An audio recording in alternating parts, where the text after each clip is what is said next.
आटपाडीमध्ये नगरपंचायतच्या सर्व नगरसेवक आणि नगराध्यक्ष उपनगराध्यक्ष यांची आढावा बैठक आयोजित केली होती. कशासाठी काय बैठकीमध्ये सर्वात महत्त्वाचे मुद्दे चर्चेला गेले? 2022 पासून खूप मोठा निधी आपण विकास कामांसाठी आटपाडी शहराला गेला होता नगरपंचायत स्थापनेपासून. त्या सगळ्या कामांचा आढावा, किती टक्क्यामध्ये कामं पूर्ण झाली आहेत, काय परिस्थिती आहे, किती अजून काम बाकी आहे, कोणाचे दायित्व बाकी आहे का, भविष्यामध्ये ह्या शहराला विकसित होण्यासाठी काय काय आवश्यक आहे, या सगळ्या गोष्टींचा आढावा घेण्यासंदर्भामध्ये आम्ही सगळ्या नगराध्यक्ष उपनगराध्यक्ष नगरसेवक अध्यक्ष आम्ही सगळे एकत्रितपणे ह्या सगळ्यांचा आढावा घेतला. खास करून प्रशासनाचा आढावा घेतला, कारण नव्यानं नगरपंचायत स्थापन झाली.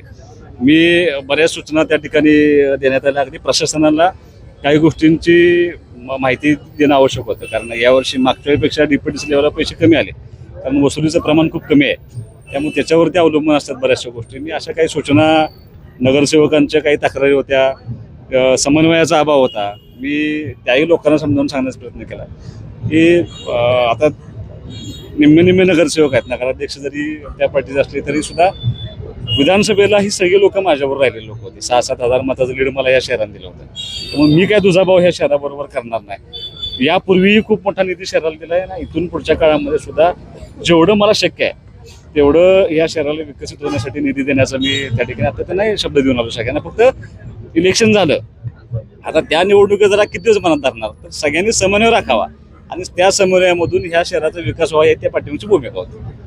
तुम्ही भारतीय जनता पार्टी, सेना असेल, राष्ट्रवादी असेल, सर्व युतीमध्ये आहे, परंतु खाली युती पाळली जात नाही. खाली कुठेतरी कसं असतं, मतभेद होत आहेत. एवढ्या ग्रामपंचायत, नगरपंचायत, जिल्हा परिषद, पंचायत समितीला मोठे पक्ष आहेत. भाजप सुद्धा मोठा पक्ष आहे, आमचा शिवसेना सुद्धा मोठा पक्ष आहे. मोठ्या पक्षामध्ये सगळ्यांना न्याय देणं अवघड असतं. त्यामुळे खालच्या लेवलच्या निवडणुका ह्या पक्षपातीवरती होतात. वर जरी महायुती असली तरी खाली थोडंसं बेसिक लेवलच्या राजकारणामध्ये तेवढं राहतं, पण त्याचा परिणाम ह्या गावाच्या विकासावरती होऊ नये ही लोकप्रतिनिधी हा त्यांना माझी भूमिका आहे. ती भूमिका पार पाडण्यासाठी मी इथं आलो. नगरसेवकांच्या सहीचा अधिकार तो आता कदाचित योगायोग असेल, पण हा राज्याचा निर्णय झाला आहे.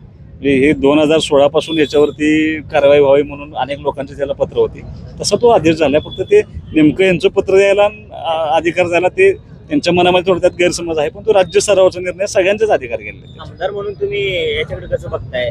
पुन्हा सहीचा अधिकार मिळावा यासाठी तुमचे काय प्रयत्न राहतील? नाही, जर त्याच्यामध्ये जर नगरसेवकांच्या त्या माघारी घेण्यामध्ये ह्या शिवसेनेच्या नगरसेवकांच्या तक्रारीवरती तो अधिकार गेलाय असं अजिबात नाहीये.